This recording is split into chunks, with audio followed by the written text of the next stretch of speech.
అందరికీ నమస్కారం. డైలీ పంచాంగం ఛానల్ కి స్వాగతం. ధనుసు రాశి వారికి జరిగే శుభాలు అశుభాలేంటో తెలుసుకుందాం. ఈ వీడియోని తప్పకుండా చివరి వరకు చూడండి. ఈ వీడియోని ఇంకా లైక్ చేయకపోతే వెంటనే లైక్ చేయండి. ప్రతిరోజు మీ రాశి ఫలాలు అందరికంటే ముందుగా తెలుసుకోవాలంటే క్రింద కనిపిస్తున్న రెడ్ కలర్ సబ్స్క్రైబ్ బటన్ ని క్లిక్ చేసి ప్రక్కనే ఉన్న బెల్ బటన్ ని యాక్టివ్ చేయండి. అలాగే వీడియోని తప్పకుండా మీ మిత్రులందరితో షేర్ చేయండి. ఈరోజు మీకు నచ్చిన అందమైన స్త్రీతో ఎప్పటి నుంచో చెప్పాలనుకుంటున్నా మీ మనసులోని మాట చెప్తారు. ఇలా చేస్తే మీరు ఒక షాకింగ్ న్యూస్ అయితే అందుకుంటారు. ఆదాయానికి మరి ఇబ్బందులు ఏవి ఉండవు. ప్రయాణాలు ఆశించిన స్థాయిలో ఉంటాయి. దానివల్ల లాభం చేకూరుతుంది. వ్యాపారాల్లో అనుకున్న లాభాలు అనుకున్నట్టుగా సమకూరుతాయి. ఉద్యోగంలో హోదా పెరిగే సూచనలు ఉన్నాయి. వృత్తి జీవితం కొద్దిగా బిజీ అయిపోతుంది. ప్రస్తుతానికి ఎవరితోనూ ఆర్థిక లావాదేవీలు పెట్టుకోవద్దు. ఆరోగ్యం బాగా అనుకూలంగా ఉంటుంది. కుటుంబ జీవితం హుషారుగా సాగిపోతుంది. వృత్తి వ్యాపారాల్లో కొత్త ప్రయోగాలు చేసి ప్రయోజనాలు పొందుతారు. వ్యాపారాల్లో నష్టాల నుంచి చాలా వరకు బయటపడే అవకాశం ఉంది. ఉద్యోగాల్లో అధికారులకు మీ మీద నమ్మకం బాగా పెరిగిపోతుంది. ముఖ్యమైన వ్యవహారాల్లో కొద్దిగా అప్రమత్తంగా వ్యవహరించడం మంచిది. మంచి పరిచయాలు ఏర్పడతాయి. ఆదాయం అనేక విధాలుగా వృద్ధి చెందుతుంది.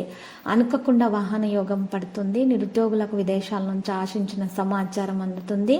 ఉద్యోగంలో బాధ్యతలు మారే అవకాశం ఉంది. పనితీరులో అధికారులను ఆకట్టుకోవడం జరుగుతుంది. వృత్తి వ్యాపారాలు 3 పూలు 6 కాయలుగా సాగిపోతాయి. ఇంటా బయట అనుకూలతలు పెరుగుతాయి. మాటకు చేతకు విలువ ఉంటుంది. ఆర్థిక పరిస్థితి మెరుగుదల ఉంటుంది. అదనపు ఆదాయ మార్గాలు సత్ఫలితాలను ఇస్తాయి. శ్రమాధికంగా ఉన్న ముఖ్యమైన వ్యవహారాలను పూర్తి చేస్తారు. ప్రయాణంలో జాగ్రత్త అవసరం. ఆరోగ్యం అనుకూలంగా ఉంటుంది. వృత్తి ఉద్యోగాల్లో అధికారుల ఆలోచనలకు తగ్గట్టుగా వ్యవహరించడం మంచిది. ఆదాయ వృద్ధికి బాగా అవకాశం ఉంది, కానీ ఖర్చులు తగ్గించుకోవడం మంచిది. వ్యాపారాల్లో లావాదేవీలు కార్యకలాపాలు బాగా పెరుగుతాయి. కొద్ది ప్రయత్నంతో మంచి పెళ్లి సంబంధం అయితే కుదురుతుంది. ఇష్టమైన బంధువులు ఇంటికి వచ్చే అవకాశం ఉంది. ప్రముఖులతో లాభదాయక పరిచయాలు ఏర్పడతాయి. దేవ కార్యాల్లోనూ శివ కార్యాల్లోనూ పాల్గొంటారు. ఆరోగ్యం బాగానే ఉంటుంది. వృత్తి ఉద్యోగాల్లో అనుకూలతలు పెరుగుతాయి. అధికారులతో పాటు సహోద్యోగులు కూడా సహకరిస్తారు. లక్కీ సంఖ్య 44. లక్కీ కలర్ బూడిద. పరిహారంలో ఈరోజు వెంకటేశ్వర స్వామి ఆలయ దర్శనం చేయట శుభప్రదం.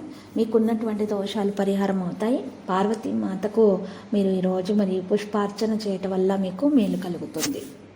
ప్రతిరోజు ఈ విధంగా రాశి ఫలాలు తెలుసుకోవడానికి వీడియోని తప్పకుండా లైక్ చేయండి. క్రింద కనిపిస్తున్న రెడ్ కలర్ సబ్స్క్రైబ్ బటన్ ని తప్పకుండా క్లిక్ చేయండి. లైక్ మరియు సబ్స్క్రైబ్ చేసిన వారికి ఈ రోజు ఏదో ఒక శుభవార్త వినాలని నేను దేవుణ్ణి ప్రార్థిస్తున్నాను. Thank you for watching this video.